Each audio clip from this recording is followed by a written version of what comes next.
With the dust barely settling after a resounding Gladiators win in Arlington, it's time to run it back, baby. That's right. The Midseason Madness qualifiers kick off now, Matt. Again, I don't know if your color balance is different. This is not your off-white sweater. This is actually just the white one, right? No, yeah. Starting clean. Yeah, starting the stage off clean, right? Starting from zero. Yeah. Not like a lot of our teams, though, because Midseason Madness qualification is a combination of the kickoff clash and this. But yeah, I guess new stage, new outfit. The bear costume wasn't ready for today. It's in the wash. I saw it though.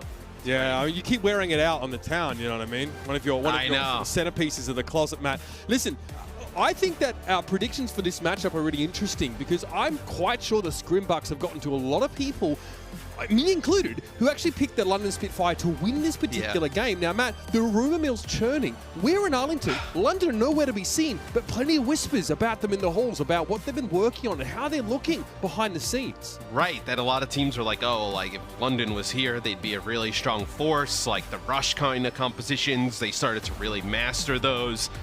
It'll be interesting if that type of play comes into the actual games. We've seen a lot of teams in the past really excel, or heard they excel in scrims and it not pay off in real matches. So we'll find out today. Absolutely. Now, on the other hand, we saw the Florida Mayhem in Arlington. They fall short against the Dallas Fuel, but show a lot of potential, some breakout potential, in fact, from some of their rookie players playing that primarily dive-centric style. Let's look at what they've got coming in today. Of course, there's a new signing to this team. We're going to get the pronunciation of the name down, but for now, it's Rupal coming in at support. Yeah, and I think a lot of people were surprised by the signing. Kariv moves to coaching, I believe. Adam leaves the team. Goes back to Australia. Interesting fashion. Yeah, it goes back to Australia, as we say. Fashion. Yeah, Australia. It's getting better. Right? No, it's getting better. My Australian. Yeah, I mean. Yep. You know, we basically have 3 Australian commentators now on the scene with me, you, and Costa. Yeah, sure. Avril doesn't even get an honorable mention as a Kiwi. Hey, now with Junker Queen coming into the game, you can have more opportunities to work on your impersonation abilities. She's proper Ocker, what we call back home. But have a look at this roster here, Matt, and I think that someone... it's kind of part of the reason why this team sort of progresses without Adam. It's that the Mayhem realized that what they were looking for, what they needed, was right in front of him. And obviously, Checkmate has looked very good alongside him. Let's look across the Atlantic, though, for a moment and see what the London Spitfire have prepared. A bit of an interesting look for today as Poco is in the starting roster over the legendary Chatty. Which is interesting because we hear a lot about these style compositions and whatnot. You would not think that Poco would be in, right?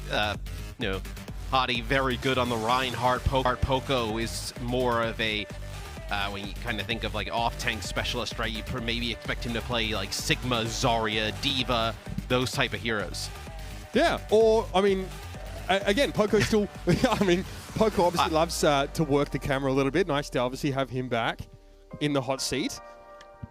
Perhaps he's, drinking an unspecified beverage, you know what I mean, and can't show it on camera. We're pretty strict about these things. I think he's just trying to play a game for the camera. He's a large human. Like, he's not short at all. So I guarantee you, like, he fits well within that frame. But the framework of this Spitfire roster, seeing Poco here makes us think, are these guys ahead of the curve? Have they said, okay, so, we got the Ryan comp up our sleeve, we can always make that work? But are they working on something new? As we head into Ilios, it's not exactly the ideal map for Reinhardt, although I'm pretty sure Hardy tried it at some point. Still, maybe sort of necessitates a slightly different look. But this map should suit the Mayhem pretty well, Matt, right? They're so dive-centric, they love playing Winston comps. This seems right up their alley to start. Yeah, you would think so. That this could definitely be good for the Florida Mayhem. I'm more interested in what we see here from the London Spitfire. Do we see some of the Sigma play? Do we see some Zarya?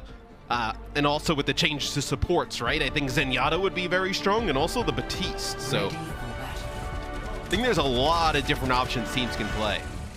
Quite some time since these two teams last went head-to-head, but I'm certain they've been taking close attention to each other in that previous stage. And a lot of people maybe hope to see some Sojourn here as, you know, we heard a little bit about those changes, but it's the backlines that have really, you know, are going to have a different look to them here. Wouldn't be surprised to see Zenyatta, Matt.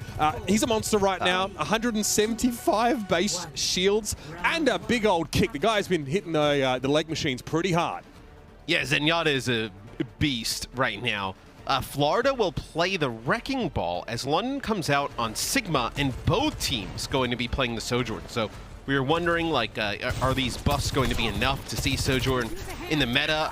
Looks like at least here, very, very early on, we'll see both teams playing it.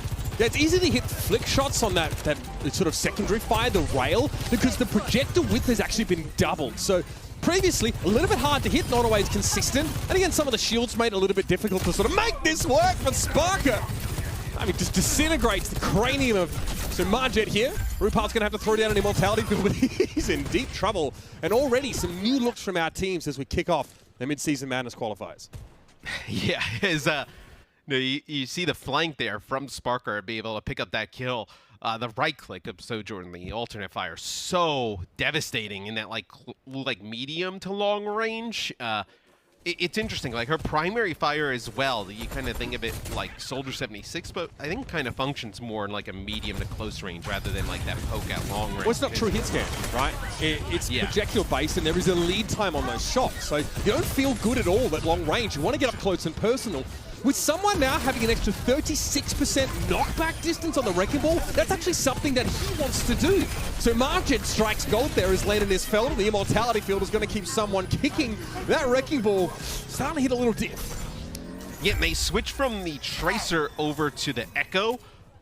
We've talked about in like previous stages where the Tracer's a pretty good counter to Echo, but without this 76 with that constant damage, it's a little bit easier to play that Echo and makes a really good dive combo with the Wrecking Ball. So London with an answer back, they will have Poco on the Diva. So a lot of different things already in this tournament thus far. Yeah, curious to see what Poco tries to make happen. Diva's in, I mean, she's a consummate duelist now. No one can really 1v1 that hero. And again, being able to put some pressure on Checkmate in the sky might be the order of the day for the Spitfire. Shax is on his vaunted Tracer pick, which has always been one you want to see him on. And now Poco sort of dueling again with that Echo as we kind of expected, but needs to double back for some peel here, and here's where the Sojourn start getting involved, Matt. Yes, it'll be a kill from each Sojourn on each side, and this will be the ultimate pop there from Sparker, but not able to find anything as Florida will hold on to the point. Sparker's playing so aggressive there. I think he's trying to make a play. Comes in with that sort of disruption field. He's actually power sliding forwards there, which is, I don't know if that's really ideal engagement range for Sojourn as he sprays a couple of those railguns from that ultimate. And for London, I don't know how much you've gotten out of this Brigitte, where the immortality field is huge for the Batiste. He also gets a buff to, his own heal. Right, it can heal teammates around him, but really that like regenerative burst like right off the bat. Where I think you're getting way more use out of the Batiste than you are the Brig, as it's becoming really difficult to keep Landon alive. Shax there, some sticky bombs on him, sees someone, wants to try and pressure him down, but Poco's already found some of the backline. Checkmate and Marjet have already fallen here, and Poco's able to stay alive for a time. Railgun shot across the map from Hydron as he pops the ultimate, but again, he gets too close as well. Admiral slaps him around the head parts, and Rupal trying to keep someone alive from this high ground. It's going to be a tough job, but Regenerative Burst now giving it an instant 100 HP to less than half health targets, Matt. That's a big boost. Ian, I think they did enough there to just get it to 98, and now you can come back, you have your Transcendence, you have a duplicate, and try and make something out of this. Shax again, only thing he needs to really worry about right now is Admiral's knocked back. There's no stun component on Brigitte anymore. Transcendence from Marjet here, and we're at 98% for the Mayhem. The Spitfire trying to strike back, and Shax getting Hydron early with that pulse bomb is huge. The immortality field from Rupal not able to keep the Mayhem alive through this. And London look like they want to make this an overtime scenario. Yes, you end up using a lot there for London to be able to kind of keep control of the point. You had to use your own Transcendence, push up a little bit as Poco will have a self-destruct, really just kind of get his own mech back. Is Checkmate still holding on to this duplicate? Do you go for like the Diva? Do you go for, I mean, even with Zen, how strong he is right now? Brigitte is also an option. Sparker, sticky bombs connecting, he backs up, disrupt shot fired away. Now to duplicate of the Diva as expected here. Self-destruct was in play. Spark is able to knock Checkmate out of that duplication here. Currently, the Spitfire are in control of the point. It looks like that's not about to change. Spark are now able to play for the backline comfortably after dealing with the Wrecking Ball, and London chalk up there first. Yeah, it was a duplicate of the Brig trying to get in there and didn't really get anything with it, just like a shield bash forward, but just so much damage coming out, specifically from the Zenyatta's.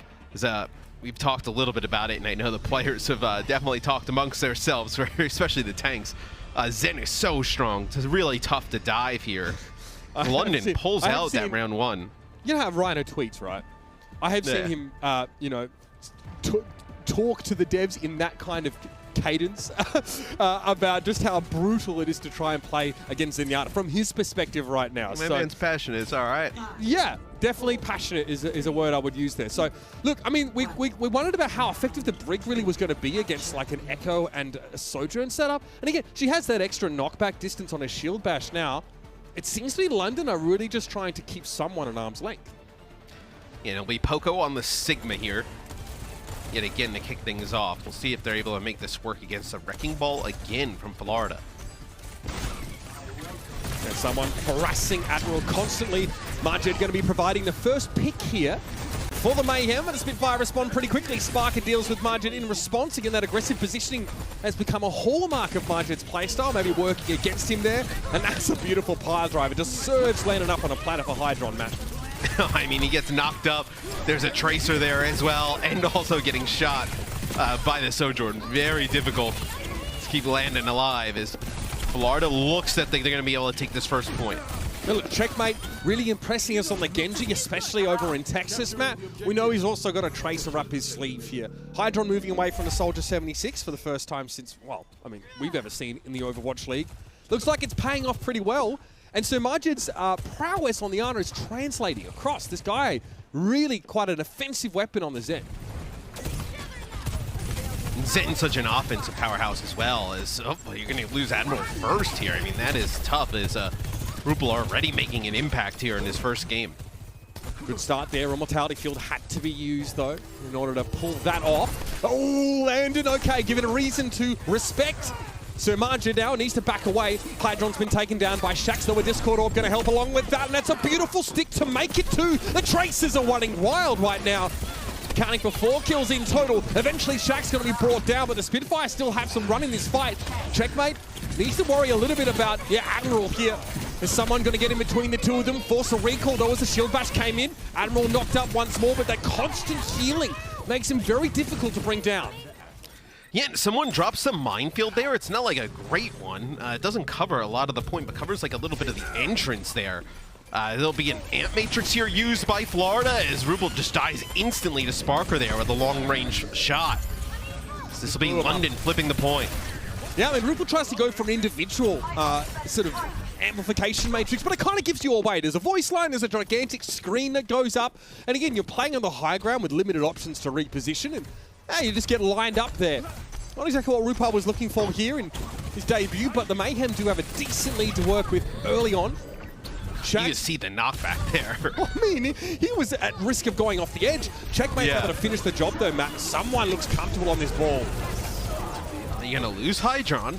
This should be London still able to retain control. I mean, just look at this push forward with this Sigma. It's very interesting. You're using like the Sigma, getting really aggressive with the Brigitte, trying to just counter this dive. Forced into a suboptimal transcendence, there was Marged, and no connection on the pulse bomb from Checkmate, which means that the Spitfire are not going to get moved away. Shax, though, does him one better. Finds that purchase on Marged, and Spark was hoping to find a railgun towards the end of that ultimate. Blown up by Hydron across the map. Again, the Wrecking Ball Sojourn combo, something we maybe didn't expect, but my God, it's effective. It is being pretty effective. This is turning into like an all-out brawl. It's like you have like 4 players for London still here. You're going to have Sparker coming back off a spawn. Florida, they have to wait a little bit. So Checkmate now back over to the Echo. So the Echo was something they went to a little bit late there in the first round of play. They're going to go to it here again. The counter for London was to switch off with a Sigma, but we'll see. They may not need to because you're going to get like 80+% here before this next fight kicks off. You might be good to just win it here. There's not much that Admiral can do about this. Checkmate despite making the switch. Maybe not the reason why this fight's so comfortably going in favor of the Mayhem here. It's another pick that's set up by Marjet, getting rid of a Tracer, no less. And Florida are back in the driver's seat here, not a moment too soon. And this means that Checkmate has a chance to build up and duplicate maybe a round-winning one at that. I was going to say, do you switch off of the Sigma if you have the Flux? But it looks like Poco going to stay on it, as that ultimate so impactful if you could catch, like, let's say the Zenyatta in it, right? You make a huge play there as trying to collapse on the Spark on the high ground and uses the dash to get away. Yeah, comfortably power sliding. Someone not even able to get the knockup component there of the power driver. Not a bad position for these mines here. Going to be caught in the Gravitic Flux though now as Poco sees to stave off the Wrecking Ball. Adaptive shielding immediately popped and someone's going to retreat back towards the point. Rupal's Immortality Field on the left-hand side of the map here is exhausted. Now he can play again around an Amp Matrix. This time though needs to not get picked off as soon as he pops it. Pulse Bomb coming up here for Shax, man. He's given a Discord Orb though, no chance to use it. He's hunted down by Marjet. It's the Mayhem now coming out on top in this second round. And you said it best, Matt. It's an all-out brawl between these two. Yeah, Shax just tries to move to that side of the point to go contest. Poco not able to step forward. You lose Landon, which is huge. Is the Zen, we've talked about just the how survivability has changed with the Zenyatta and just the obviously healing and transcendence, but the damage and the extra added damage to the rest of the team with Discord is just so important. So Poco not with an opportunity to switch to the D.Va, going to start out on it here, it looks like, for our final point. Okay. We've seen the Mayhem pretty much stick to this same look here. The Wrecking Ball from someone, the catalyst for a lot of these huge pickoffs as a result of Sojourn now being quite effective. Poco is on the D.Va again, so almost preempting the Echo pick, but it doesn't come from the Mayhem. I was going to say, the D.Va has really come when the Echo is out from the Florida Mayhem, but starting out on it right away, let's see how it goes up against the Tracer play. You see just how aggressive and how close that you want to play on Sojourn here. Sparker, quite often, power sliding forward to get a good angle on his opponents. A messy trade on the right-hand side of the map results in an early lead for the London Spitfire, and they're going to now compound that a little bit. They're comfortably ahead at the start of this round. And Sojourn is so interesting to have in the meta because there's really not another hero. I mean, I guess Hanzo in a weird way that can one-shot as a DPS close range like that with the alternate fire. Hanzo can kind of do that to some heroes with just a regular arrow. But I mean, Hydron there just takes out Landon and the Discord with a right click. There's not many other heroes that can do that type of play and do it, quite often. As powerful as Zen is, and as good as he is at sort of peeling for himself now with that empowered sort of melee attack, teams are looking to try and deal with him at longer ranges, or just stick a Wrecking Ball and make sure you get the knock up and prevent the Zen from being able to make use of that new kit. We've seen the Sojourns be such a critical part of these fights so far, and Hydron's pick is what puts the Mayhem up in that one. Well, Sojourn's tough to hit. It's also really difficult sometimes to be able to tell how charged the other team's Sojourn is in terms of how difficult that hit is going to actually come for.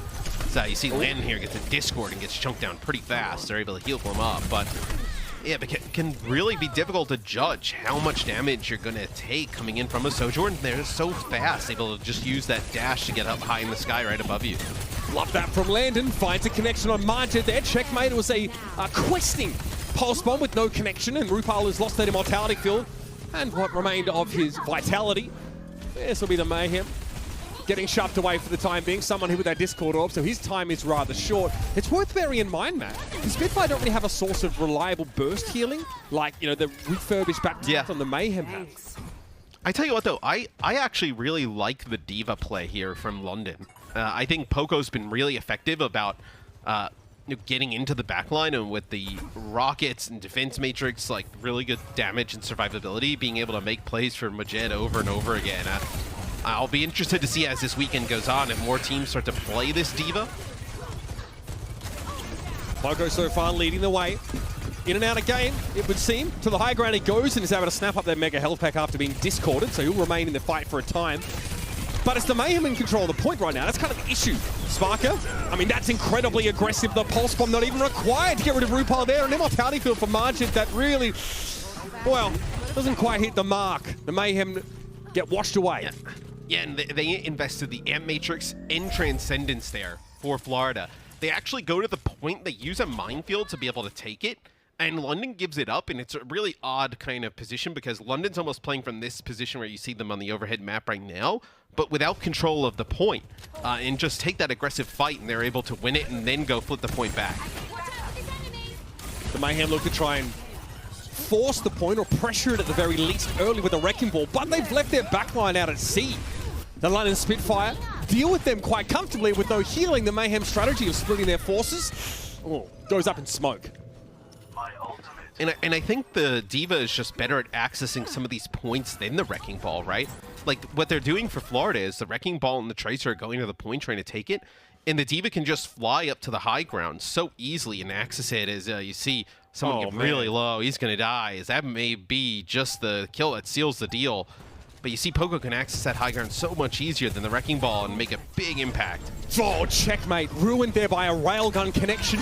Shax had to recall there, but it won't matter as the London Spitfire outlast the Mayhem in this first map.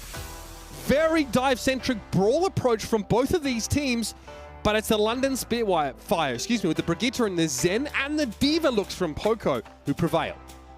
Yeah, and I think if the D.Va is something that is prevalent throughout this stage, and even the Sigma, I think in the Florida Mayhem, it'll be interesting to see how they adapt and how someone picks up some of these heroes and plays them against some of the top players in the league at those positions, because Florida with that Wrecking Ball there did not look like it was really effective on Ilios. Yeah, some fresh looks being served up from both of these teams, but which one has got the spice? Stick around to find out on map number 2 of our first series of the Midseason Madness Qualifiers.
Well, both of our teams in this first matchup are showing what they've been working on in the break. Now, one of those teams has had a little bit longer to work on their wheelhouse than the other, and perhaps it showed in that first map. Zilios goes the way of the London Spitfire. But Matt, one thing is for sure, we have no idea what to expect coming into Eichenwald.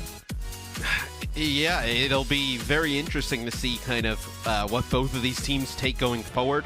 You know, I see people already discussing like what are the thoughts on the meta. We saw 3 points of control, one map, so we may not know yet.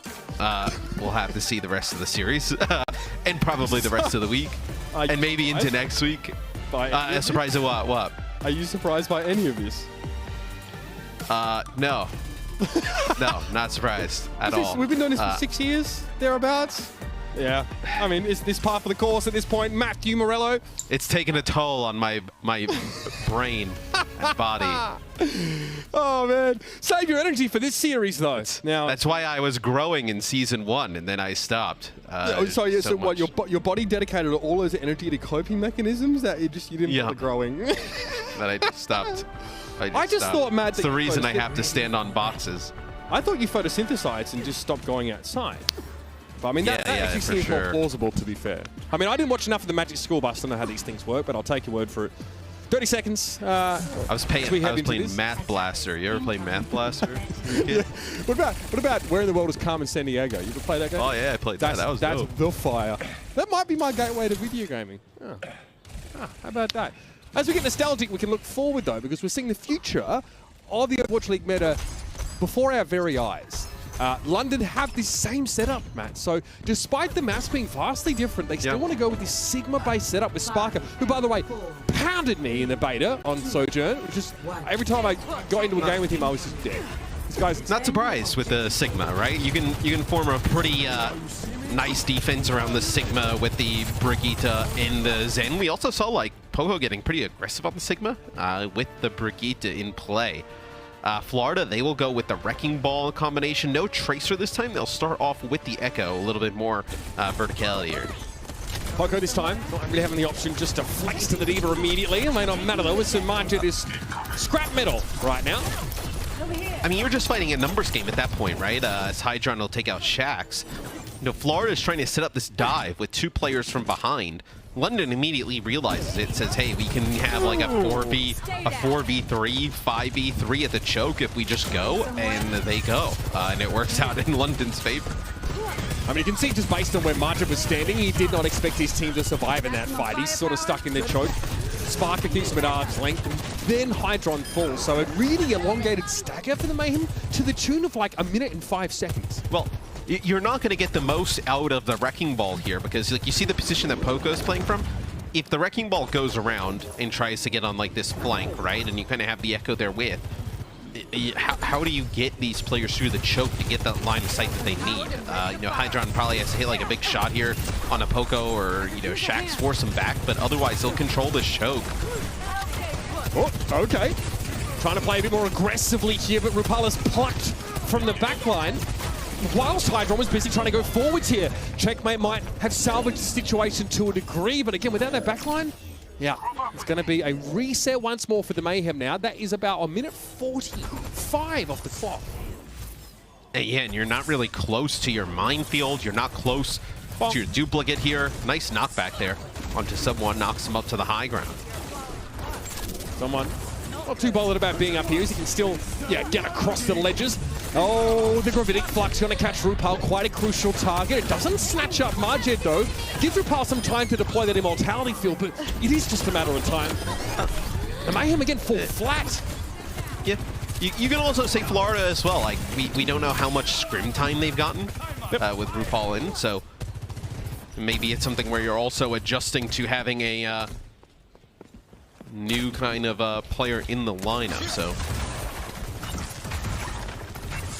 All right.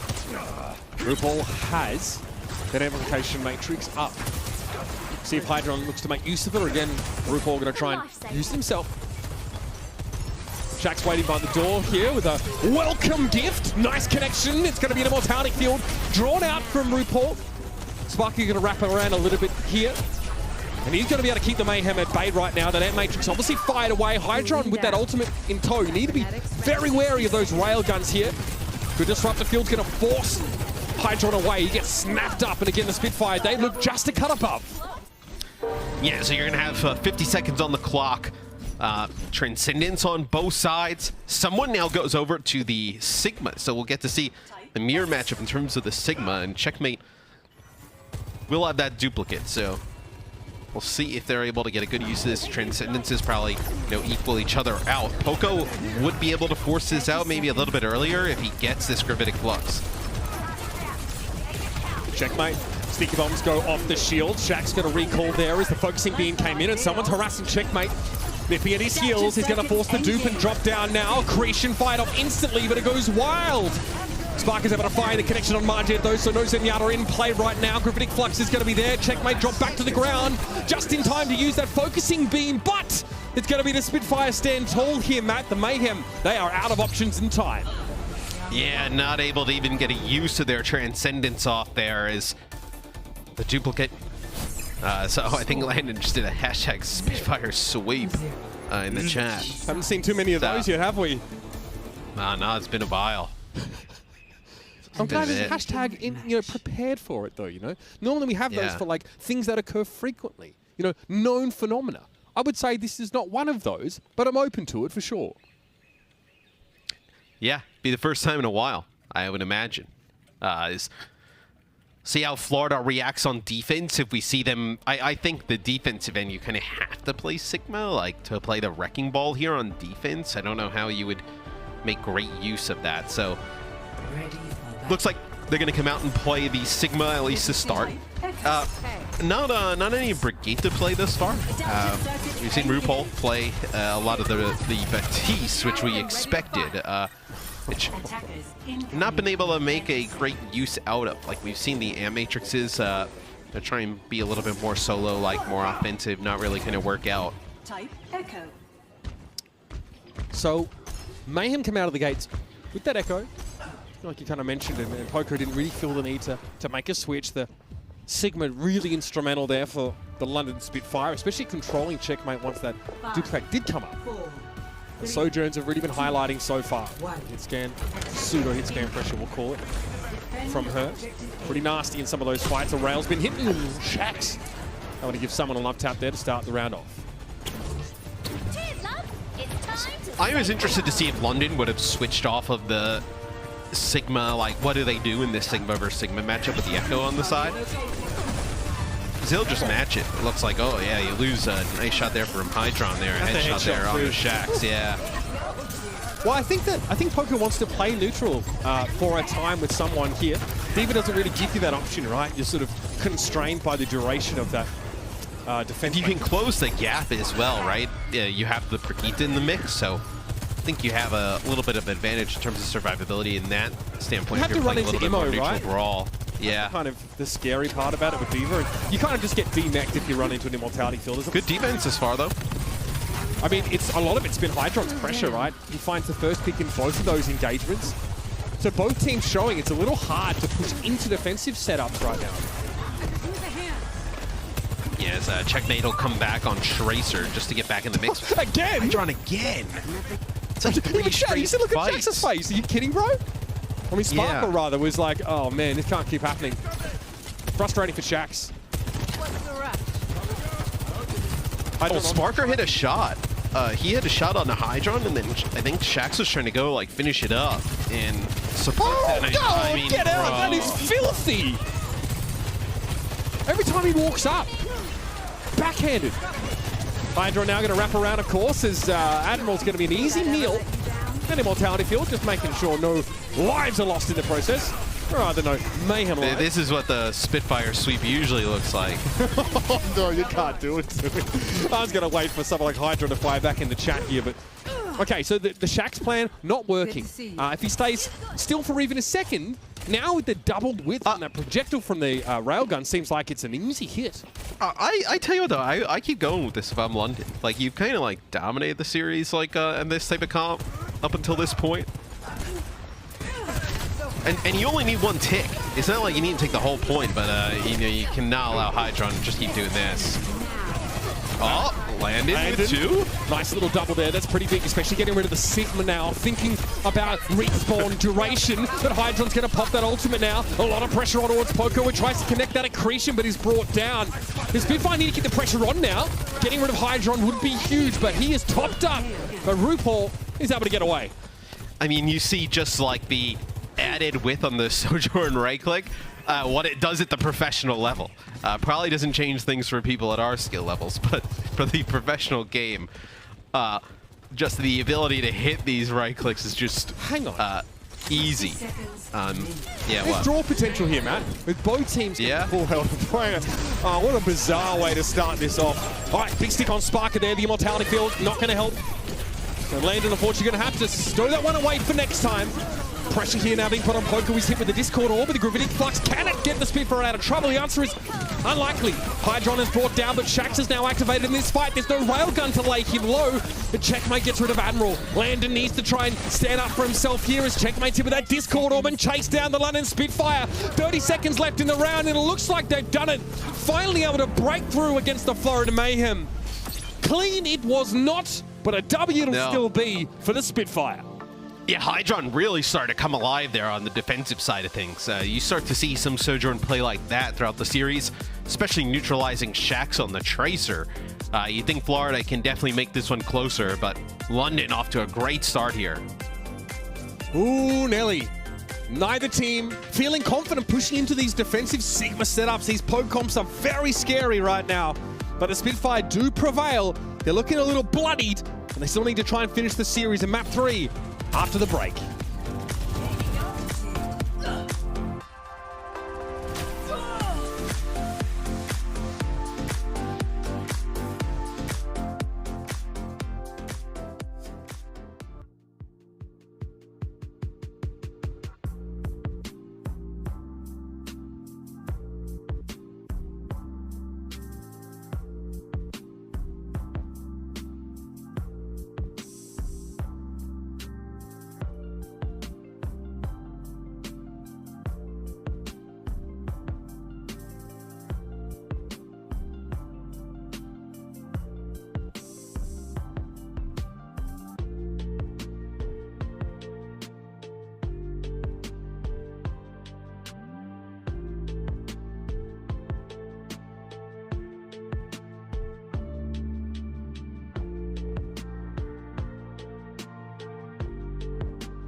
Don't worry if your kickoff clash pick'ems missed the mark. Mine certainly did, because we're just getting started, allegedly.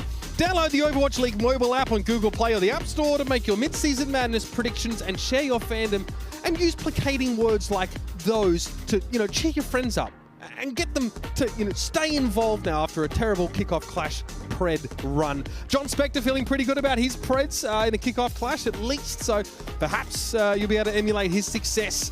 Obviously, you can do it online and also on the Overwatch League. How are your preds looking, Matt? I mean, I haven't gotten one wrong all year. Damn, that's unreal. I've been great. Yeah. Damn. I've been phenomenal. Okay. Well, it sounds like you haven't got any right either. No, I've gotten them all right. All right. Right, okay. Yeah. I thought it was like some Sun Tzu, like the only way to No, I've never been wrong, actually. Okay. Yeah. Right, well, you would have known this, Matt, already, but Gibraltar is going to be our next map in this series. Let's think back a little bit, right, to Texas, where the Florida Mayhem wanted to force this map in the escort game type to try and put pressure, on the Atlanta Reign. Florida wanted to play a Winston setup. They wanted to play sort of long sightline, dive-centric maps against the Reign, who preferred not to use that Winston. But it didn't work because they got ruined by Kai on the Widowmaker. And I wonder if you're Florida here, right? Like typically, like we've seen like Winston being played here in older style compositions. Like, what do you end up playing now with some of this new update and balance that's come through? So looks like they'll be playing the Sigma here on defense, probably up on that high ground, which allows London to either match.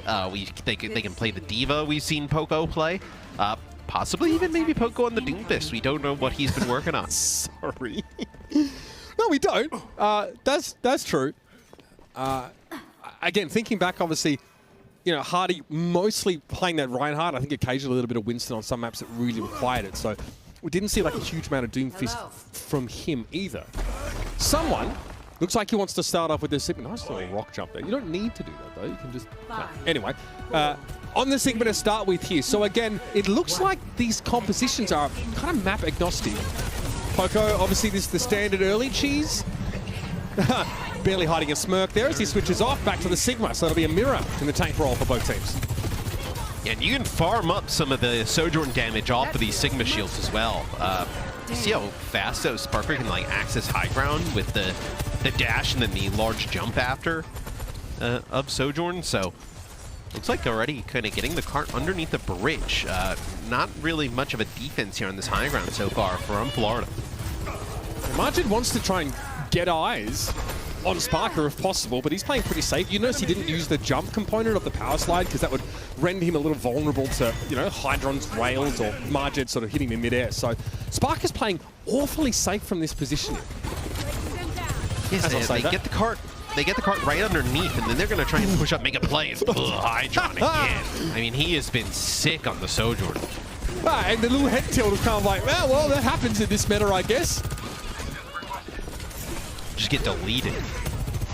But he didn't look surprised, you know what I mean? So it tells us that he's definitely borne quite a few scars of going up against top-level Sojourn players. Right now, Hydron has been pretty effective at shutting not only him, but also Shax down at times.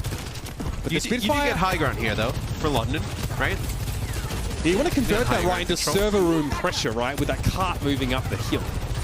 Yeah, where you think maybe this is where, like, the brig can be more advantageous, right? If you're going to fight inside of the server room. Yeah, I mean, you see that sort of disruptor shot used to prevent the Mayhem from getting aggressive onto the high ground. Now the cart's moved through the choke. RuPaul going to go for an amp matrix, and I mean, I barely saw Poco. He just disintegrated there. A lot of burst damage coming out there.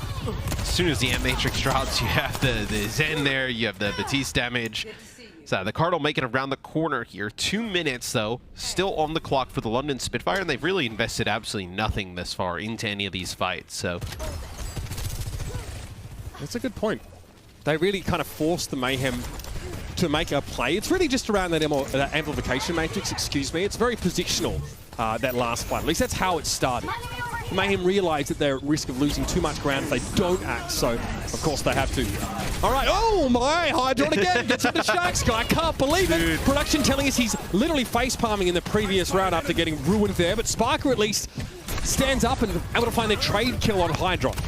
That's wild, though. I mean, You know, when Cassie lost the flashbang, a lot of people were worried about what would happen. I mean, you don't need CC, just goodbye. Sorry. I don't know about that. That's a little sussy. Sparker and Hydron both very consistently connecting these high-impact rail shots. I'm sorry. That can't be allowed. They better hope Jeff Goodman's busy today and not able to tune in. Oh my. And that's just the beginning, ladies and gentlemen. Just think about your favorite hit scan player and what they could do on this kind of hero. Good lord. All right. Admiral brought low there. Sparker with the ultimate from the high ground, hoping to line up the Tracer of Checkmate, who's now stunning himself in that immortality field. Sparker falls back for the time being here, but still a lot of pressure from the London Spitfire. It's coming from Shax now on the low ground. Disruptor shot thrown down. That's going to zone quite nicely and give Shax a bit more room to work. He looks like he turned himself around there. A really good defense here from Florida as what, you're gonna have 10 seconds on the clock. Sparker here might be able to get a touch. Do they know that he snuck around? Yes. The Mayhem are looking for him right now. Yeah, is he gonna be able to get a touch? No, they're not gonna be able to get a touch here. So it's gonna be a good defense there from the Florida Mayhem, where London not even to take point A. I mean, it's one of the longest sort of spawn distances for attackers. For the card to be there, it's both there and just towards the sort of end of the map. So, well, do you remember when the checkpoint was underneath the bridge? Is that like a really old, kind of boomer thing where like that was like the beginning where the first checkpoint was actually underneath the middle underpass. Yeah, when Bastion had a shield, right? Yeah, that would have been even more ridiculous. All right, so what are our key takeaways here? Sojourn, very powerful now. Tracer, I mean, the question really is, with an ability like that is not really bothered by shields, quite hard to keep your team alive, especially if you're dealing with, I mean, Tracer's health pool is so low that those rails are almost always lethal. Yeah, I'm wondering if we see this out of Florida. What I was thinking there is like when you're seeing these Tracers just kind of get like one shot, like in just the difficulty to access that high ground, like how like Genji would kind of factor into something like this is see from Hydron's POV. So we'll get that one shot here, but you see just the movement being able to just like pay off and do some damage there at the end. I do wonder how the Genji would fare against this. Looks like Checkmate gonna probably do a teleport, and then I imagine go to Tracer.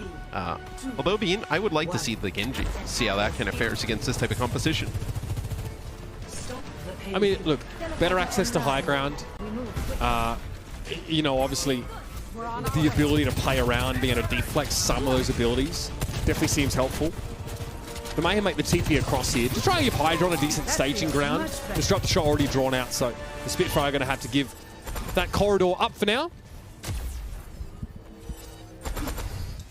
Which backline do you like in this, in a brawl, if we do get the Mayhem pushing in?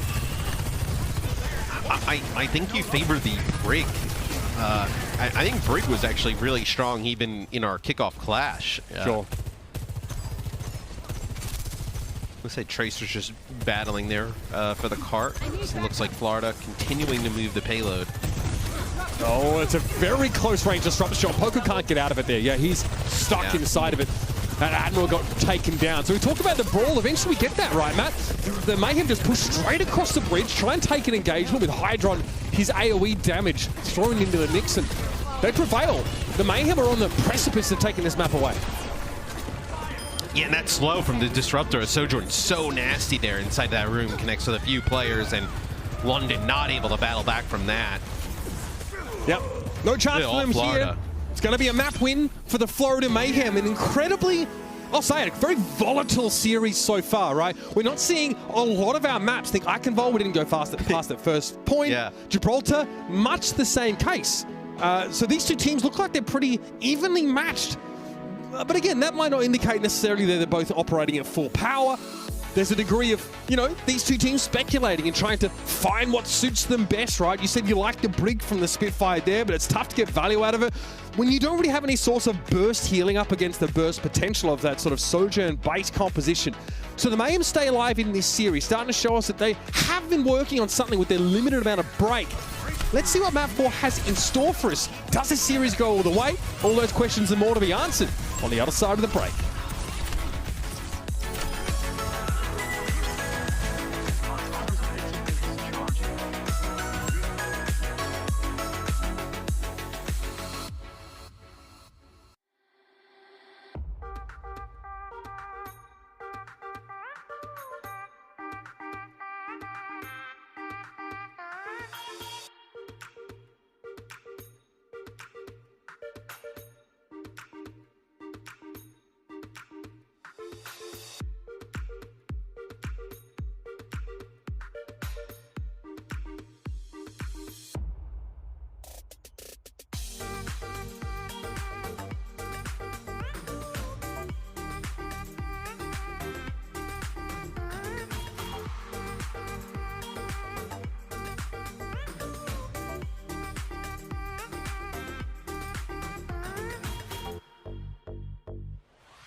Two variations so far on a new meta from the London Spitfire and the Florida Mayhem, respectively. So far, at least in this series, we've seen quite a different look to what we got in our kickoff clash, Matt. We might even see something different, obviously, as the maps change. We're going to push next, so a different playing field entirely for these teams that, of course, well, one of these teams has multiple tanks in their back pocket. The other, until recently, did as well. Now it's just someone for the Mayhem.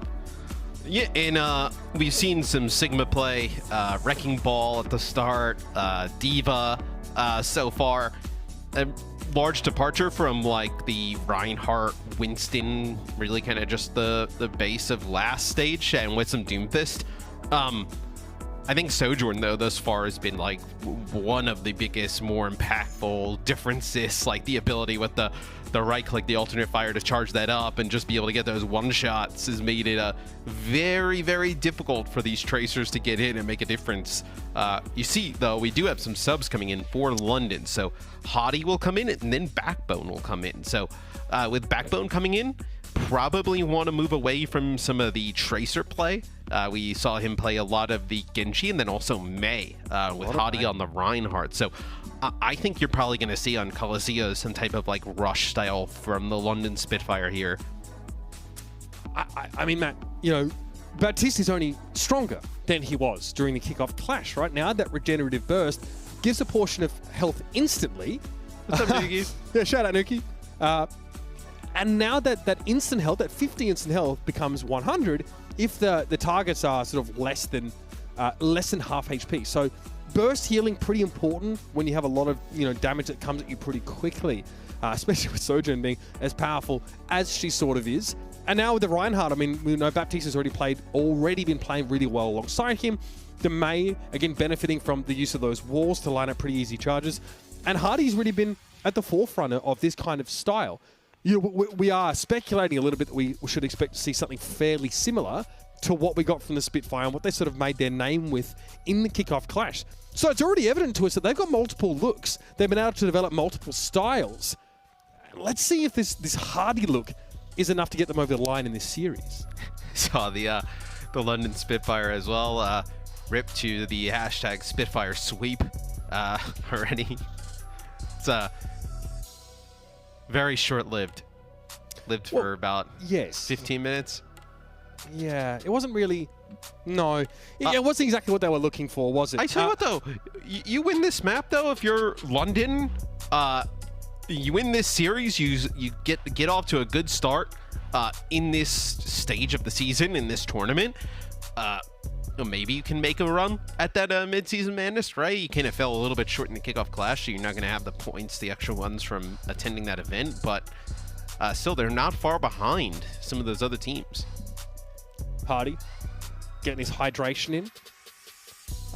Quite the story, really, isn't it? From a player that I think definitely faced a lot of scrutiny last year, I think a lot of the time his Winston was required and was looked at pretty closely by a lot of fans, a lot of detractors as well.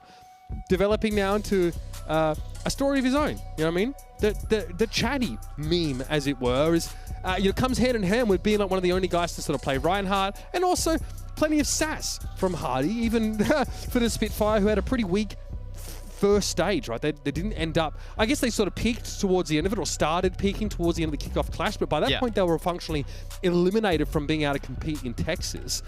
But we get to see this story continue to develop, right?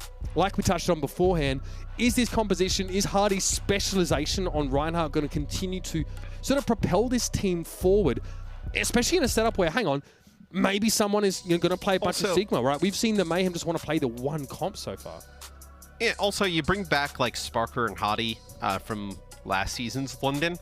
I think in 6v6, like, it was just, like, if your team was not good, like, regardless if you were good as an individual player, you were not going to put up numbers. You were not going to look very good. So I think, like... He played Wrecking Ball in, like, a Brig, Bap, Zen meta. Right. Where, and you ask Kellen, because he had to do this, and he had to win a Korean Contenders in this kind of meta. You don't look good as a main tank. Like, no. Just the meta makes you look weaker because everything is geared towards blowing you up as quickly as possible.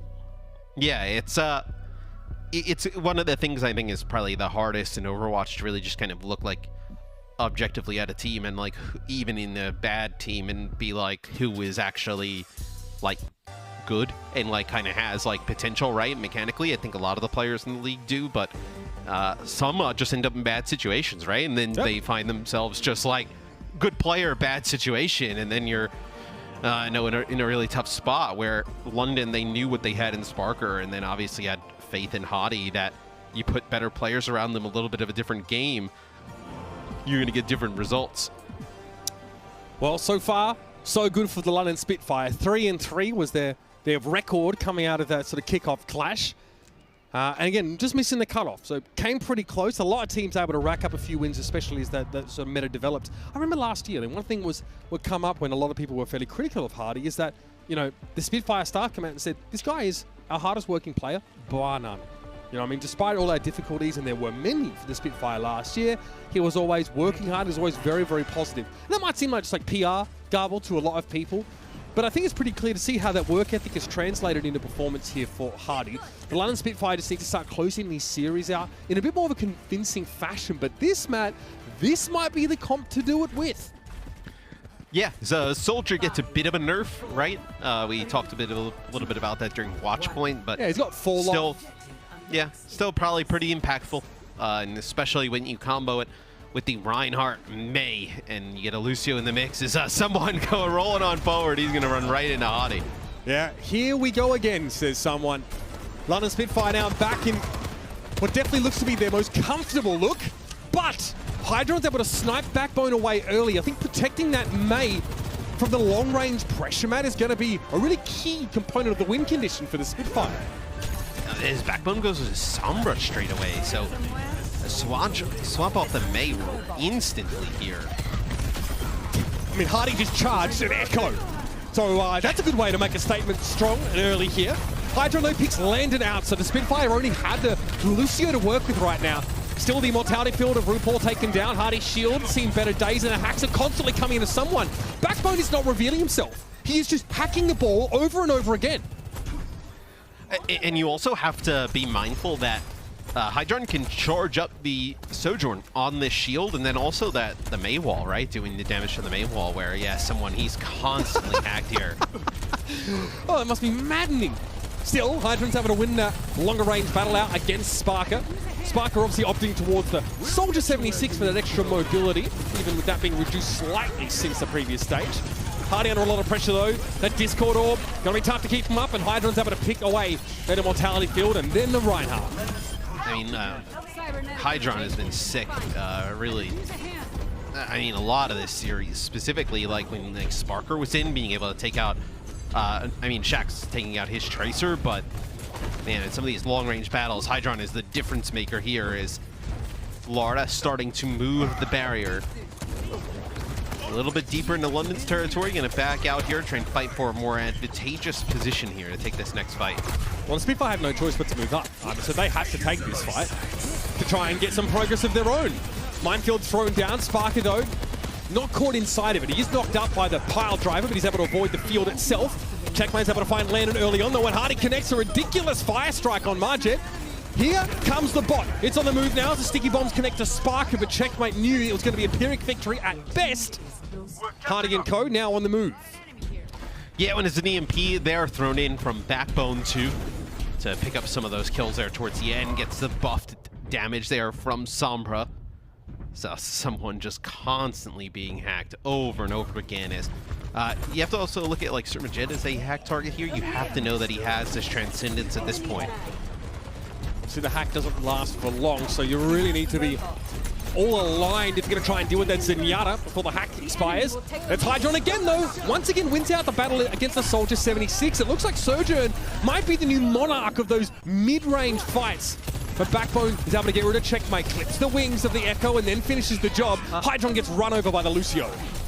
This is not over, though. A little bit dicey here towards the end. All right, you'll deal with Backbone, but Hardy's still here as he's going to shatter, just get next with someone, and now trying to get out.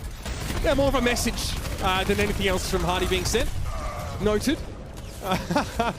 Hardy here, of course, constantly chewing gum. As for him, it's a good way to focus. Let's see if he makes a switch off the Ryan here, though. If he's going to stick to it. Tough to play against the ball on the Ryan, I would imagine. Yeah. I think you're kind of committed to it, though, once Hardy's in the game, right? I mean, this is kind of what you bring him in to do, to play this Reinhardt. If you're going to kind of play multiple different things, you may have kept Poco in. Hydron again, I mean,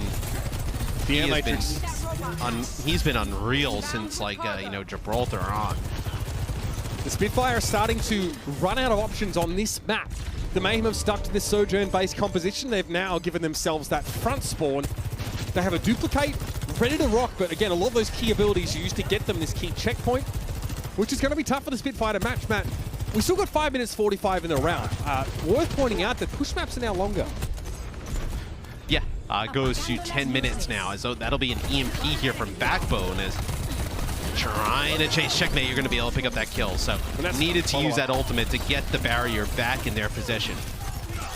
This Sombra might be the key for the Spitfire. If they're going to make a run back here on this map, literally, then Backbone getting those hacks and that EMP, that initial damage, that percent health damage from the EMP, that's nothing to sort of sneer at. That's quite a scary change to that Sombra ultimate. You can see you can follow up on your own EMP a bit easier now for Backbone. So, you know, you're going to have to make up a... Oh, yeah. Okay, so you get the ball. I mean, I was going to say, how are you going to make up this much room here? We've seen it happen. Shot there from Hydron. Yeah, we've seen it happen. And you have a little bit more time to make it happen now. 4 minutes 50 for the comeback. So Marjet wanted to try and keep a bit of line of sight, but that left him exposed to the attack visor. Checkmate duplicating a Sombra here, would love an EMP to be built up, but Still needs to do a bit of damage. 4 seconds left. No, it's going to be knocked out of the duplicate by the damage coming from Landon. Backed up against the walls. The Immortality Field won't keep the Spitfire alive. Checkmate beams him down. It's a bloodbath in there. So the Immortality Field not able to keep anybody alive as Hadi get off the side, try and reset. This has not worked out for the London Spitfire thus far, as Landon now over to the Moira. A little bit more healing here being brought in. Yeah, maybe feeling like he's getting pressured too heavily playing the Baptiste. I want to see a little bit more sort of survivability or mobility. And see if it works out. Sound Barrier is going to be in this fight, so that sort of healing factor maybe not as crucial as the Overshield will function as effective healing for the Spitfire as they're able to snap up Marged here. Hydra not completely silenced. The power steering, though, really helping Hardy get to grips with the Sojourn. And that'll be a fight win here for London. They've got 3 minutes 40 to make a comeback. And London is winning some of these fights. It's just when you get into that middle part of the game, that long stretch, that's where the Sojourn can really be super impactful at that long range compared to the 76. So we'll see. It's really on Hydron. Can he get another pick to keep this going for the Florida Mayhem? A Backbone, again, constantly trying to check someone's flanking route. Make it so the Wrecking Ball can't just wrap around with ease.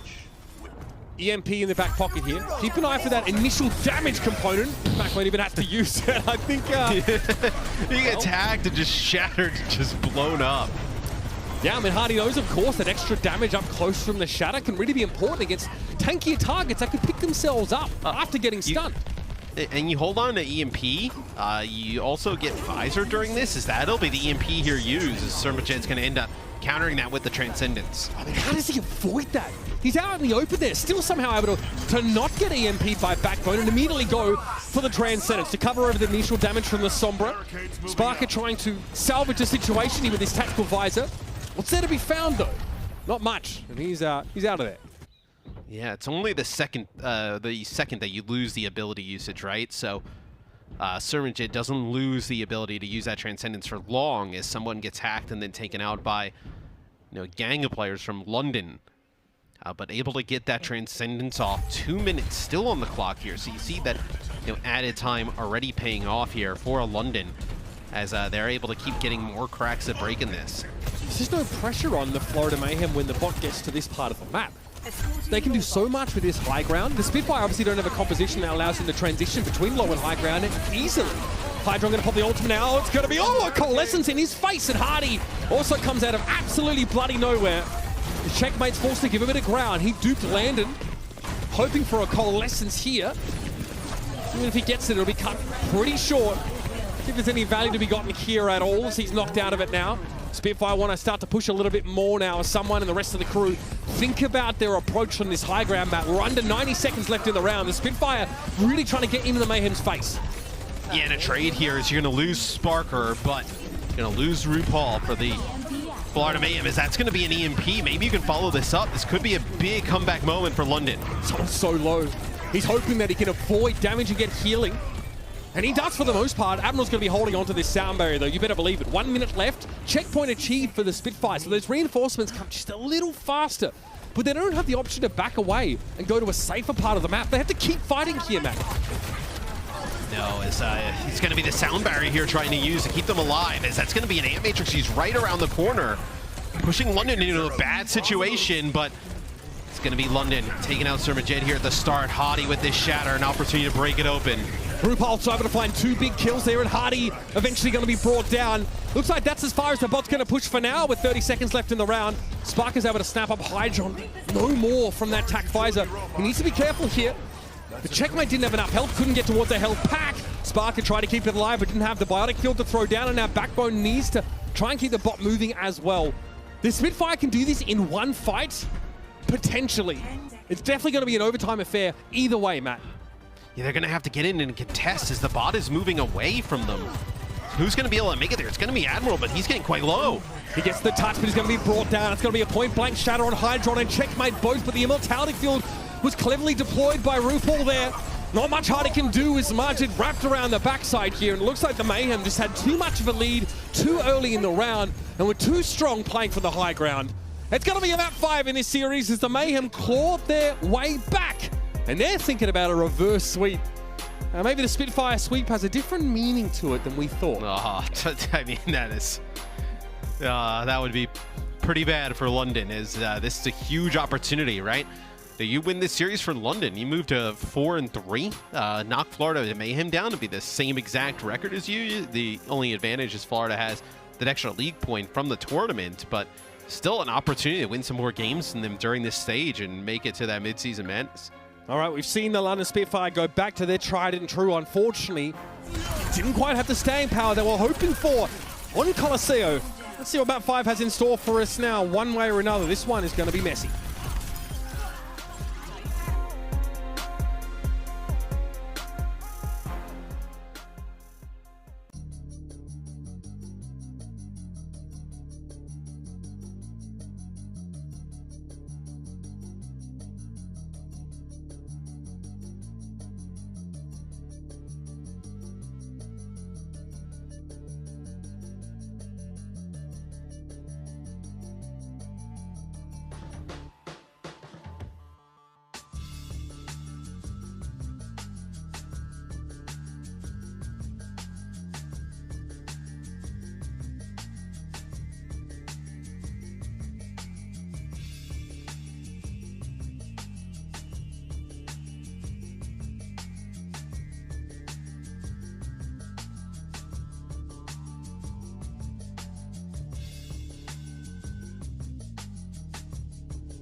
Well, safe to say we weren't quite sure what to expect from either of these teams when map 1 of this series rolled around. We saw Poco in the starting lineup, then we saw a bunch of Sigma getting played, Brig, Bap, Zen all in the mix here.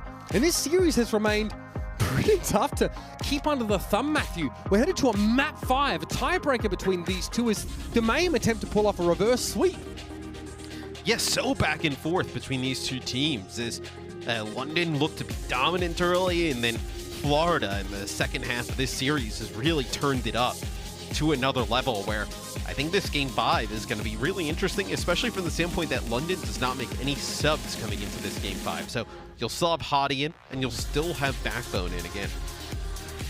Makes you wonder just how telegraphed are the Spitfire's intentions based on their roster selection. The question we won't really have an answer for, for a couple weeks maybe. But still, we maybe expect to see like the May, the Reinhardt still present from the London Spitfire. The only wrinkle in that plan is that it's Oasis for our 5th map of this series. Not every map is very friendly to that setup. It might really depend on a dice roll and what we get in the first round that dictates the composition, especially from the Spitfire, who we've known have just been more aversive to playing the dive-based setups in the past. Oh, I fully expect the Spitfire to commit to be playing this like Reinhardt May-centric composition. I don't know how I feel about the 76 versus Sojourn this far. Sojourn, especially Hydron on it, looked way more impactful than Sparker in that last map. Their roles feel almost different in a way, right? I mean, the fact both of them have a mechanism for burst damage. It just seems a bit easier, more consistent to hit railguns as opposed to Helix rockets. We saw Soldier sort of have impact, especially when the fight was taken to him, but at longer ranges, it looked like his role was just to maintain healing pressure on the backline, i.e., keep backliners' attention on tanks and other players, try and keep them topped up as Soldier's often delivering that consistent damage over time effect. We'll see the Mayhem again. They really fancy playing around this Sojourn Echo setup. It might be the go here as the Spitfire. Again, it's that tried and true look from London. 5, 4, 3, we'll see Florida come out here at the start on the Doomfist. So a Doomfist-centered composition here. This sort of map not really that great for the Wrecking Ball, as Hydron takes 2 shots really fast and you lose him. That's brutal, but not great for the Wrecking Ball here. So to be a bit more of a disruptor, you're going to bring in the Doomfist. And that's the risk, though, against playing up against this Reinhardt setup. Very quickly, they can be in your face. Yeah, they're not teleporting necessarily, but that Lucio speed boost can get right in your face at astonishing speeds at times. Backbone playing really far forward. Yeah, he's still going to be punished for it as well. Yeah, what was that? It was really weird is like Backbone and Admiral went in and everybody else just backed out to the point. I'm not sure what the plan was. Looks like a bit of miscommunication there. Admiral, though, might have bailed them out to a degree. Getting rid of the largest source of healing from the Mayhem is a good way to start this fight. And you're already at 16%. Is that enough? As Adi will try and stand on the point a little bit. Now you get Backbone back, which is massive because he can use Ice Block like he's doing now to contest, and then obviously put a May wall up. Still, it might not be enough. At the very least, it's good stall. Someone is not getting out of this room. I think Hardy went for a point-blank charge there to interrupt the power block, and then someone got dispatched. Yeah, they can't get out of this room all that easily as well. They still depend on Hardy's shield to be intact. It's been sort of regenerated here, but the Mayhem eventually have to commit into a Reinhardt front line, which feels awful for them, and they realize they can't do it without checkmate, so the point just flips back. It's Landon now on the Batiste, able to pick up a kill here, so we've seen him play whether it's Moira, we've seen him play the Brig, we've seen him now play the Batiste. Is Hottie going up to the high ground here? You're kidding me. Okay, someone able to get the punch there on Hardy, but Hydron was probably knocked off the map there by that charge. Hardy seemed to send him packing. Remember, you can cancel that charge at the edge of the map, so you yourself don't have to go over. Spitfire is still in control and will remain to be through the duration of this tactical visor, which Sparker eventually has to tuck away. He's in issue right now, but is taking a ton of damage, and Landon and Sparker bring him down. And Hottie gets back so fast in the Rhine with the charge on in. I can't believe they got value out of the Blizzard here against this comp. It's so hard to do. He knows Serverjet ends up using the Transcendence to not even keep anybody alive through it. Oh boy. Hydron ends up using his ult here too. Landon needs to think. Needs a shot. Oh yeah, I mean, he needs to feel like he's playing against a Widow comp, right? Baptiste players won't use Exo Boots in long sight lines against Widow comps. It's going to be the same issue against Sojourn. Right? It's just way too easy to hit them. They lack air control once they're up there. Hadi trying to set a shatter up there. I mean, tough ask, really. So many members of the Mayhem can just get away when he tries to nail you with those. Checkmate, though, was locked inside by the wall. He couldn't get over it with the flight cooldown at all, and the Spitfire are well on track to end this round. Hadi unleashed. It's going to be RuPaul and Hydron sat on the point here. Eventually, the Spitfire are going to come calling as Landon finds 2 big kills. Yeah, as Landon has done a great job here at keeping Hadi and crew alive. As Amp Matrix here, just for good measure at the end. Admiral with a boot back there onto RuPaul as Checkmate dies, but you're going to have London taking this first round. What point comes up next could be huge. Could really determine like the composition that Florida is able to play and how effective they can be. Right, I think we can safely establish that University was a high roll for the London Spitfire. The map that probably suited their preferred composition the most. Now City Center, that's an entirely different issue. Unlikely you're going to get much value here. Oh, okay, so he gets punched off during the charge, which means that Hardy's elimination shows up as a rocket punch kill and not an environmental one. That makes sense still. Very messy engagement, and that's a classic chatty charge to be sure. Round 2, capture. So we'll have London now playing the Wrecking Ball. So a Wrecking Ball composition on both sides. It'll be the Brig here for London. It'll be Landon on the Zen. So the only difference is you're not going to be playing the Sojourn. You're going to be playing Echo Tracer here for the London Spitfire. All right, Checkmate getting rid of Admiral pretty early here. Haven't seen this comp from the Spitfire yet. Landed on the Zen as well as a little newer. But I mean, think back to 2021. We saw so much of Hardy's Wrecking Ball during that year. Definitely was given plenty of opportunity to hone his ability on that hero. It's interesting, though, how Florida is really committed to the Sojourn. I think it's been really effective in the hands of Hydron, where London, they ran it a little bit earlier, but have not kind of had it inside of every single composition. They've given it up now. High ground control for the Mayhem here. All right. Here comes that dive. It's going to be immortality kill. Juicy ball. Where's the healing? Where's the burst healing? Okay, Hydron gets it eventually. RuPaul there. That regenerative burst goes a long way when you need to cover up those wounds quickly. But Hardy's able to sneak in, snatch 2 kills away. Job's not done yet, though. So now he wants to try and track someone's movements across the map, who's going to have a bit of a save execution there from the adaptive shielding. That is brutal. Hardy's all over Hydron here, who tries to get away and only just slides off into the sunset. Yeah, I was going to say it's difficult. He actually knocks him back into the health pack. Since I've given the traffic, I guess. Yeah, I think he maybe tried to get him a little bit further back, but London able to take the point. It's really because of Hadi's 2K onto the supports, and you know, you talk about the supports. There go both there for the London Spitfire. Checkmate doing his job perfectly there.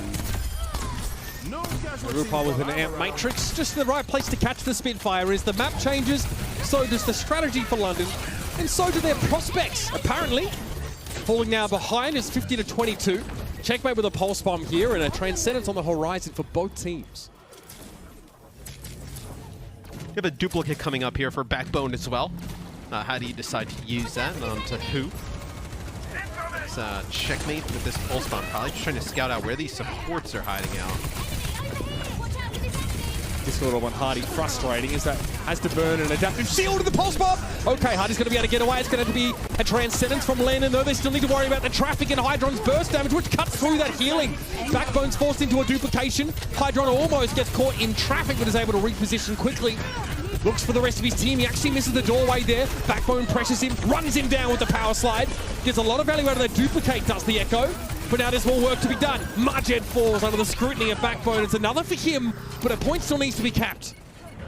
Yeah, and you're going to get up to 95% here as Backbone gets hunted down, as Admiral ends up popping the rally there for a second. Looked like they probably could have been able to turn it, but some good kills come out for the Florida Mayhem as Hadi will go in from the high ground and uses the minefield. Someone has to try and do a bit of housekeeping for the time being if the Mayhem are going to have this point. He needs to be spotless. Looking for Landon right now. They've managed to find him. Hydron finished the kill. Rupal able to get away from the dropped pulse bomb at the very least, but Backbone's chimed in already. The Soldier 76 starting to draw blood, but someone hunts him down. It's going to be the Florida Mayhem as the smoke clears. Hardy has to try and get away, but there's no time to return. And map 5 is going all the way in classic Spitfire fashion. Oh man, this series is huge in terms of like chance to qualify for Midseason Madness as well. Specifically for London, being able to get a win here would be huge. So see what they come out with here towards the end. It looks like it'll be that Reinhardt composition yet again. You feel like this is a decent map for that?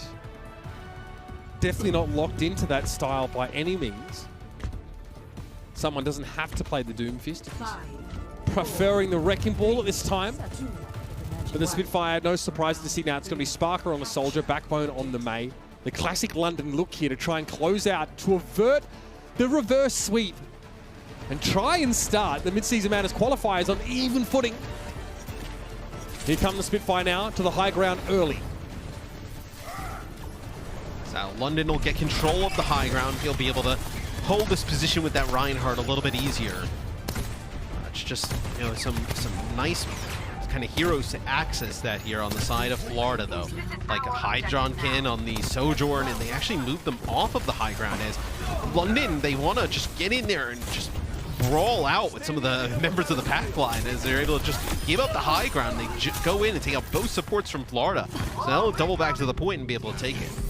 And Mayhem try and ball out, but someone was not in the fight at the start of that engagement. Looks like he sort of wrapped the point the long way, and the Spitfire identify like a brief window to speed into the Mayhem with the Lucio. So someone arrives, but it's far too late by that point. The rather vulnerable Mayhem without any sort of speed boost just get crunched. Taking the point. And Florida does have the heroes, like I mentioned, to be able to access some of that high ground, right? With the Sojourn, the Echo, the Wrecking Ball. They would leave the supports out to dry. Know where the Backbone's playing from. Hydron wants the duel, but Backbone makes the connection there. Takes the fight to within his effective range and comes out on top. Again, that's what the Spitfire are looking to do in this round. Find out where the Mayhem are and try and get at them as quickly as possible. Two fights go in favor of the London Spitfire. Is still Florida trying to make this work with the Wrecking Ball. This is kind of how we started the series, right? Florida on the Wrecking Ball, but London was playing the Sigma at that time. But London now going back to Hottie. He's in the game trying to play this aggressive style, trying to find these supports and collapse on them. There's no Zen here for the Spitfire, no bricks. Getting rid of the Wrecking Ball, Matt, is almost impossible for the Spitfire. I mean, to do it conveniently is just not an option. So they ignore him. Look at again, the Spitfire try and take a fight in that main atrium, and they win it out comfortably. RuPaul's the first elimination. Again, someone gets no attention. Yeah, they haven't cared about someone this entire round. They see him roll. They see him roll around, and they're like, okay, well, we'll wait for Surmajet and Rupal to come towards that choke, and then we're going to just run on top of them. Speed boost, get a Blizzard in, Maywall, deny them the sights. Oh, look at this. Hardy. Waiting by the door. This is a classic. No! They don't know! Oh, Hardy! His jawline's so sharp, they call it Excalibur. The man comes in with a big 3-hammer. What a slam! What a way to turn this around! The London Spitfire at risk of facing the reverse sweep, but again, it's this man on your screen that comes up with the goods. London start off the Midseason Madness qualifiers with a dub. Not exactly the Spitfire sweep we were told about, but still, they come up big in the end.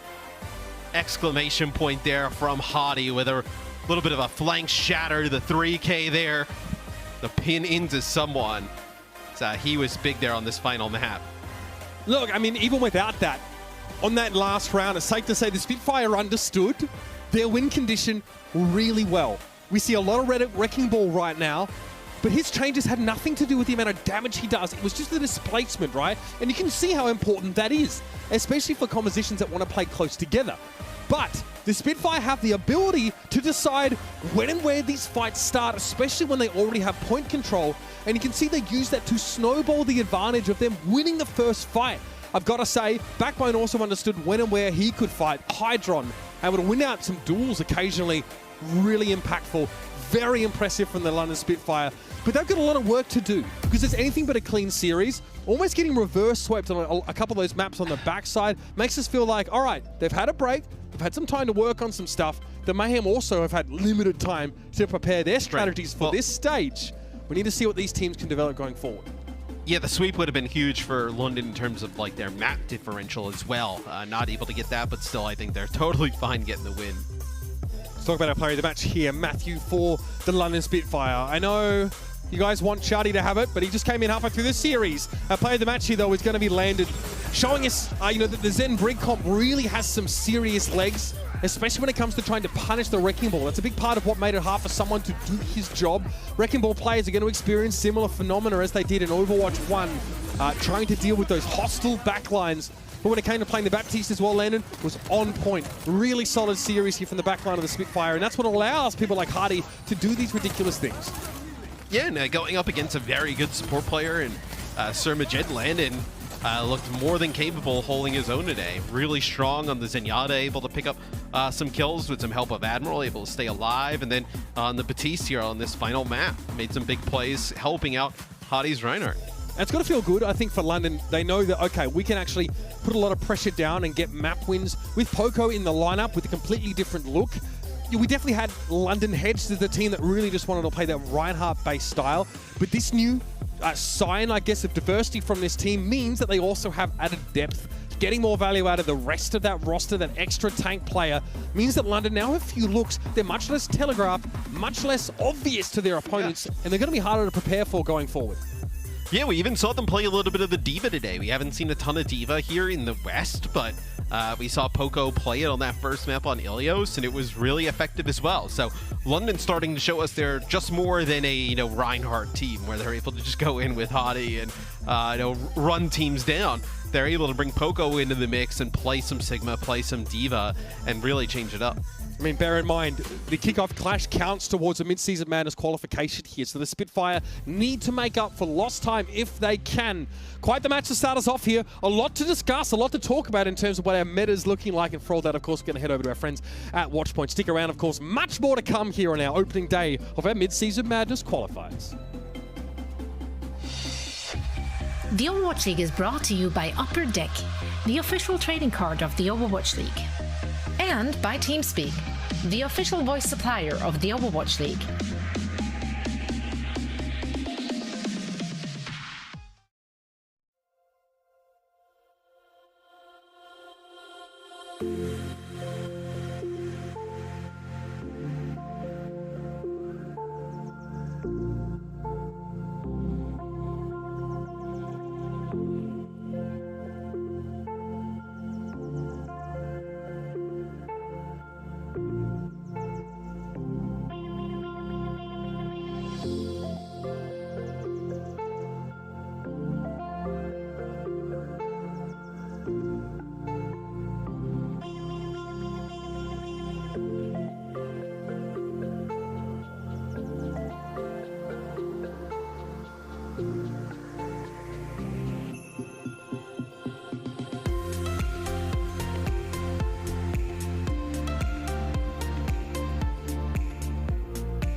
Welcome to Game Break, everybody. We're here now, joined by Poco from London Spitfire. Poco, I miss you. It's been so long. How have you been? Yeah, it's been a while. I've been okay, chilling with London guys. We've been pretty good so far. Yeah, I mean, it's been a while since you, and it was really good to just see you back, just on stage, just playing your heroes. It was really just great to see you, playing games. And not only that, we also, it's been some time since we last saw London as well. So, what have you guys been working on during the break? We have been working a bit on everything. I know a lot of people call us Renat One Trick, but I think we're pretty decent at every composition we played. And we are really looking forward to show people that what we can prove. Okay. I mean, yeah, talking about composition, like even today against the Florida Mayhem, I feel like you guys put in a lot of different looks. I think we've seen you play the Diva, the Sigma, and of course the you got your bread and butter, the Rush composition as well. Was that because you guys were that confident in all the different looks that you guys have been practicing, or were you guys just sort of trying things out because this was the first match of the second stage? No, I mean, like I told you, we have been practicing a lot of composition in Scream. I think we're pretty confident with all of them. And it's just the coaching staff deciding what we're gonna play depending the map pool. Yeah, I think we are doing really good right now, so everybody is happy with what we're doing. Yeah, and I mean, one last question. I do feel like, with all these new changes, we're seeing a lot of different heroes that we haven't seen in the previous stage, right? Who do you think, or which hero do you think will have the most impact in this stage, Poco? Yeah, I mean, of course, Zenyatta got a huge buff, especially with the kick, so it's like harder to dive in. So I think all the composition around Zenyatta are gonna be very strong in this meta. Okay, so you think Zenyatta is gonna have a lot of impact, right? Do you think his kick is the reason why it'll have the most impact? Do you think that kick is gonna be like very valuable in these matches? Yeah, a lot. I mean, the kick is like so strong against Genji Blade, you cannot dive him. It's so strong against Winston Ultimate and everything. It's even strong against Renat. You cannot really swing on him, he's gonna kick you away. So I think, yeah, it's gonna be really played this season. All right, interesting. Well, Poco, that's all the question I have for you. Thank you so much for your time, and congratulations again on getting the win today. Thank you, Danny. All right, thank you. Bye-bye. Merci beaucoup, Poco, and congratulations to the London Spitfire also, Danny. Why are you so against that kick? You hear that narrative? Like, every time I'm trying to hype that kick up, he's like, but is it really that good? Is it really? I mean, I'm with Danny. I'm in kind of like disbelief. I'm like, really? Is that really? I mean, I guess it is. I thought it was like a fun little trick. Yeeting you to the moon. Remember the Diva remake kill? I thought it was sort of kind of like that. It's something that's fun. But that one is more gimmicky. Like the Zen kick is actually impactful when people come at you. I mean, you heard it there, right? It's harder to dive him. He can protect himself. And that's all you really want. Maybe. Why are you so for this kick then? Maybe because I started playing a lot of Zen recently. Like, I don't know. There's something about it. Either way, I do want to discuss the match because that one was a 5-mapper. It did go the distance, and quite frankly, could have gone either way. Now, of course, the big question is what gave London the edge in the end, and how dominant do you think their showing was today, Reinforced? I think that was a really good showing overall. I think that proved a lot of the London Spitfire doubters wrong. That were just like, oh, well, they're just a Reinhardt team.